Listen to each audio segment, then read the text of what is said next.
إن علينا جمعه وقرآنه فإذا قرأناه فاتبع قرآنه ثم إن علينا بيانه. തീർച്ചയായും ഖുർആനിന്റെ സമാഹരണവും അത് ഓതിത്തരലും നമ്മുടെ ബാധ്യതയാകുന്നു. അങ്ങനെ നാം അത് ഓതിത്തന്നാൽ ആ ഓത്ത് നീ പിന്തുടരുക. പിന്നീട് അത് വിവരിച്ചു തരലും നമ്മുടെ ബാധ്യതയാകുന്നു.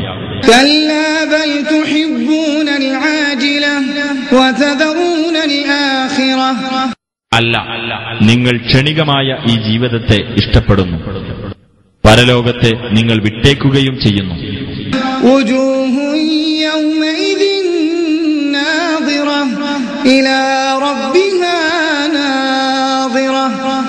ചില മുഖങ്ങൾ അന്ന് പ്രസന്നതയുള്ളതും അവയുടെ രക്ഷിതാവിന്റെ നേർക്ക് ദൃഷ്ടി തിരിച്ചവയുമായിരിക്കും.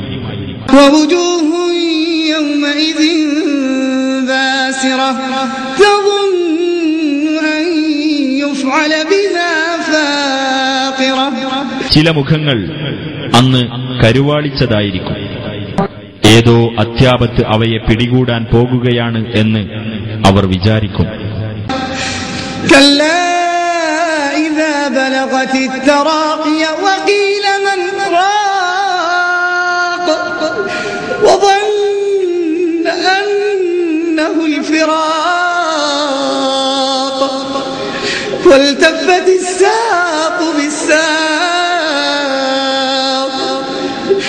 إلى ربك يومئذ المساق كلا إذا بلغت التراقي وقيل من راق. അല്ല, പ്രാണൻ തൊണ്ടക്കുഴിയിൽ എത്തുകയും മന്ത്രിക്കാൻ ആരുണ്ട് എന്ന് പറയപ്പെടുകയും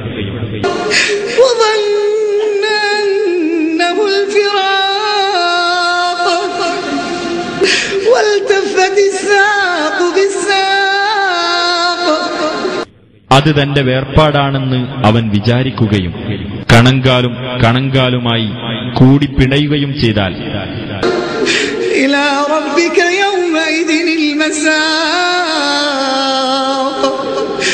അന്ന് നിന്റെ രക്ഷിതാവിങ്കലേക്കായിരിക്കും തെളിച്ചു കൊണ്ടുപോകുന്നത്.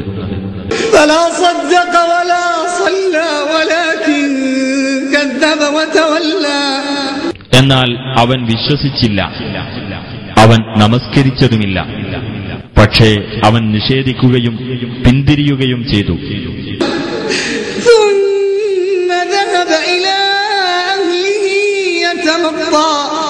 എന്നിട്ട് ദുരഭിമാനം നടിച്ചുകൊണ്ട് അവൻ അവന്റെ സ്വന്തക്കാരുടെ അടുത്തേക്ക് പോയി.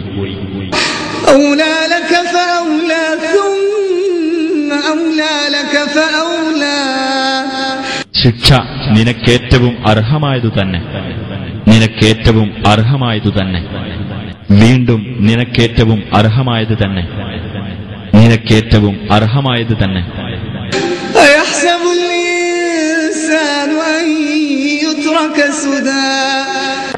മനുഷ്യൻ വിചാരിക്കുന്നുവോ അവൻ വെറുതെ വിട്ടേക്കപ്പെടുമെന്ന്?